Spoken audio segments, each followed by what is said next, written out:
পরিবারের সদস্যবৃন্দ, সাংবাদিক বন্ধুগণ, আজকের এই বিশাল জাতীয় সমাবেশের সম্মানিত উপস্থিতি, আসসালামু আলাইকুম ওয়া রাহমাতুল্লাহি ওয়া বারাকাতুহু। আমি আজকে শুরুতেই স্মরণ করছি ২৪ জুলাই আন্দোলনে শহীদ আবু সাঈদ থেকে শুরু করে যারা জীবন দিয়ে আমাদের জন্য ২৪ আগস্ট দ্বিতীয় স্বাধীনতা এনে দিয়েছেন, আমরা সে সমস্ত শহীদ ভাইদেরকে আজকে অত্যন্ত শ্রদ্ধার সাথে স্মরণ করছি। সম্মানিত উপস্থিতি, আপনারা জানেন 2024-এ যে আন্দোলন হয়েছিল, সেই আন্দোলন ছিল বৈষম্যের বিরুদ্ধে।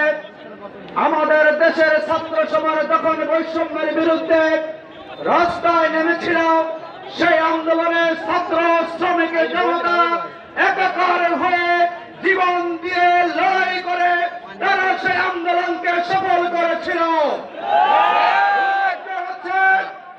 বাংলাদেশে যারা আজকে এখন সবচেয়ে বেশি বৈষম্যের শিকার, তারা হচ্ছে বাংলাদেশের শ্রমিক শ্রেণী। যারা বাংলাদেশে ক্ষমতায় এসেছেন, তারা কেউ শ্রমিকের পক্ষ উন্নয়নে ভূমিকা রাখেনি।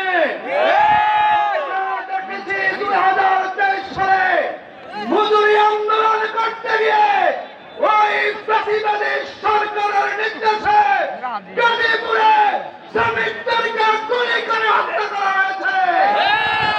আজকের এই সমাবেশ থেকে বিগত 15 বছরে যে সমস্ত শ্রমিককে হত্যা করা হয়েছে, আমরা হত্যাকারীদের বিচারের দাবি করছি। আমরা দাবি জানাচ্ছি, বৈষম্য মুক্ত বাংলাদেশ করতে হলে শ্রমিকদেরকে ইনসাফ এবং ন্যায্য অধিকার ফেরত দিতে হলে ইসলামী কল্যাণ রাষ্ট্রের কোন বিকল্প নাই।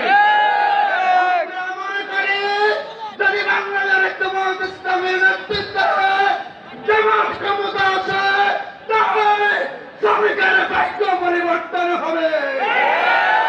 আমরা দাবি যে শ্রমিকের জনতা ঐক্যবদ্ধ হয়ে দাঁড়িপাল্লা প্রতিকারের পক্ষে সমর্থন নিয়ে বৈষম্য মুক্ত বাংলাদেশ করে শ্রমিকের অধিকার প্রতিষ্ঠা করি।